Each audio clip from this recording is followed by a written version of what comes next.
Arthur Harper, Mickey Roker, and Shirley Scott, why are they such an important cornerstone to this club? What do they do to make this club what it is? Did they start this club? Were they the first true musicians at this club? Yeah. On and on. They were definitely the first musicians to start the music here in this club. And not only that, I mean, Mickey, Arthur, and Shirley, they represent jazz. They're well-known, well-established musicians in their own right. I mean, Shirley Scott has had a reputation for playing a lot of music with Stanley Turrentine, and Arthur Harper's had a reputation for playing with guys like Wes Montgomery, and Mickey's played with everybody from Dizzy to Lee Morgan and anybody you could, you know. Mickey's been around with it, with Herbie Hancock, so it's, I mean, those musicians are jazz. And just for them to be in this city, for them to have started something in this city that I get a chance to participate in or kind of like follow in their footsteps, it's a big deal. I just want to talk about the trio itself. Usually when you think of piano, when you think of a trio, piano, bass, and drums, usually the piano is the predominant instrument. Trios that come to mind are Ahmad Jamal, Oscar Peterson, where the pianists are the strong points. What I noticed about Shirley, Arthur, and Mickey, it was an equal kind of trio. I mean, Shirley obviously played a lot of melodies and chords, but it was very equal. I mean, everything was.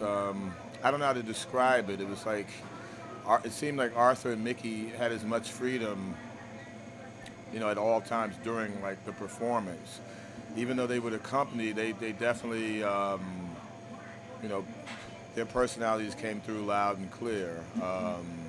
That's what I guess I'm most impressed by. I mean, just the equality that happened, and just the swing. I mean, it's like Byron said. I mean, they are jazz. I mean, they're top shelf. That is the rhythm section. I mean, I think all of us learned a lot from watching them interact, from watching them accompany the guest musicians or vocalists that would come in. I mean, they were consummate professionals, and I mean, between the three of them, they played with anybody and everybody that's important to this music.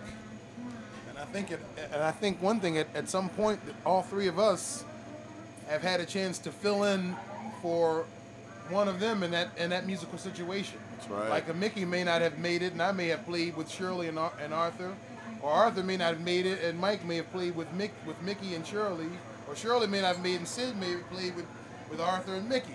So it's like it's a family kind of thing, and that's important. I mean, just what those musicians represent and what they've done, that's had a big impact on us and our development as players, I think. Good piece of this, man.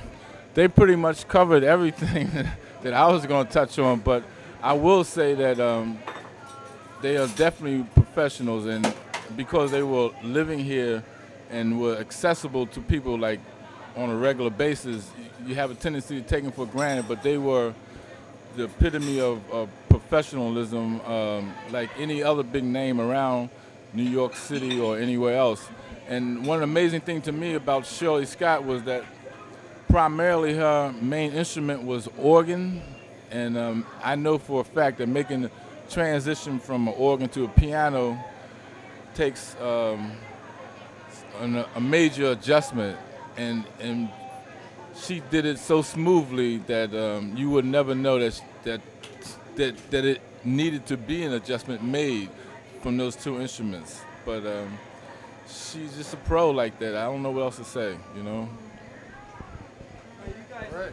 I'd just like to say some more. Just going back to what Byron was saying. You can always edit this out. Just piggybacking on the fact that we were able to play with them on occasion. They were very approachable. I mean, musicians of this caliber, you know, a lot of times, I mean, to see these musicians like in Europe or New York or some places, you know, it would cost a lot of money. And chances are, you know, musicians of that caliber living other places you might not get a chance to really talk with them. But I know just personally for me, each one of them, I mean, they're very approachable, very unassuming, very eager to share information, stories, you know, so you really feel like you know these people. Like I feel like I know Shirley, I feel like I know Harper, I feel like Mickey. They're our friends. You know, they're not just great musicians. I mean, they're great human beings too. I just wanted to throw that in. To be the rhythm section that picked up where they left off is a major compliment to me, and I'm sure to the rest of the guys in the band. And I just hope that we can do them as half as good a job as they've done here. That was the question I was going to ask. So you got it. All right. That's good. Thank you, guys. Okay, good. Okay, cool. Yeah, man, that's some nice shit you Yeah. said.